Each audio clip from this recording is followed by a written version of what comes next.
Hello my beautiful subscribers.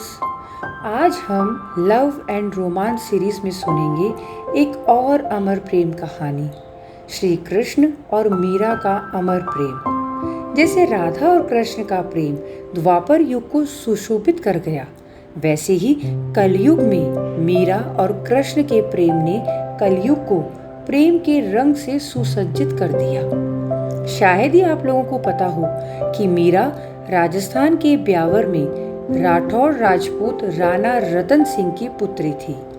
Meera को मात्र 4 वर्ष की आयु से ही कृष्ण से प्रेम हो गया था और प्रेम भी इतना पावन और पवित्र कि मीरा ने कृष्ण को ही मन अपना पति मान लिया था। मीरा के पिता और माता को लगा कि जैसे जैसे मीरा की उम्र बढ़ेगी वो समझ जाएगी, परंतु समय के साथ साथ मीरा का प्रेम अपने कृष्ण के लिए और भी गहरा होता चला गया। मीरा की शादी राजस्थान की शान राणा सांगा के पुत्र भोजराज के साथ सन 1516 में करा दी गई, परंतु मीरा का प्यार कृष्ण के लिए लेश मात्र भी कम नहीं हुआ। मीरा ने किसी भी अन्य आदमी को अपने पति के रूप में मानने के लिए मना कर दिया था। भोजराज जो मीरा के पति थे, उनको मीरा का ये प्रेम समझ नहीं आया और उन्हें ईर्ष्या और घृणा ने घेर लिया।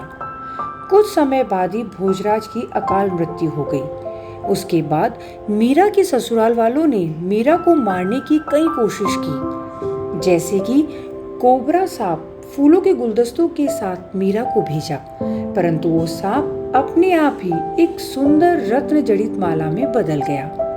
मीरा अपने ससुराल वालों के मना करने के बाद भी रोज कृष्ण मंदिर जाती और वहाँ कृष्ण के लिए भजन करती और नृत्य करती। मीरा के ससुराल वालों को ये बिल्कुल भी पसंद नहीं आया और उनके क्रोध का कारण था कि मीरा सिसोदिया वंश की बहू होने के बावजूद अपनी कुल देवी के बदले कृष्ण मंदिर में ही समय बिताती है।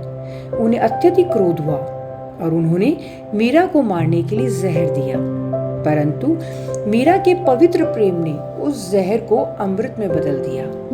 कहते हैं ना, मीरा का प्रेम इतना ज्यादा पवित्र था कि श्री कृष्ण मीरा को कुछ भी होने नहीं दे सकते थे। यहाँ तक कि कहा जाता है कि कई मुगलिया उच्च पदाधिकारी मीरा से इतने प्रेरित हो गए थे कि वो वेश बदलकर मीरा के भजन सुनने कृष्ण मंदिर में आ जाते थे। इन सब ने मीरा के ससुराल वालों को अत्यधिक क्रोधित कर दिया था, परंतु वो मीरा का कुछ भी बिगाड़ नहीं पा रहे थे।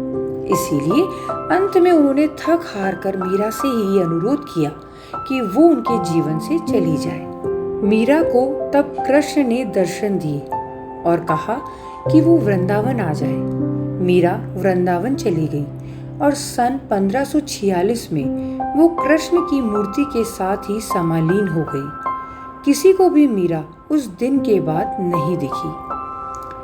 ये थी वो अनोखी प्रेम कहानी जिसने प्रेम की वो अमिट छाप छोड़ दी थी जो सदियां भी भुला नहीं पाएगी।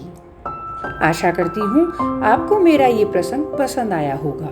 जल्द ही मैं ऐसे ही बहुत से अनसुने किस्से लेकर आपके समक्ष उपस्थित होंगी, तो बने रहिए मेरे साथ मेरे YouTube चैनल पर। और हाँ मेरे प्यारे दोस्तों, मेरे चैनल को सब्सक्राइब करना बिल्कुल न भूलें। Thank you.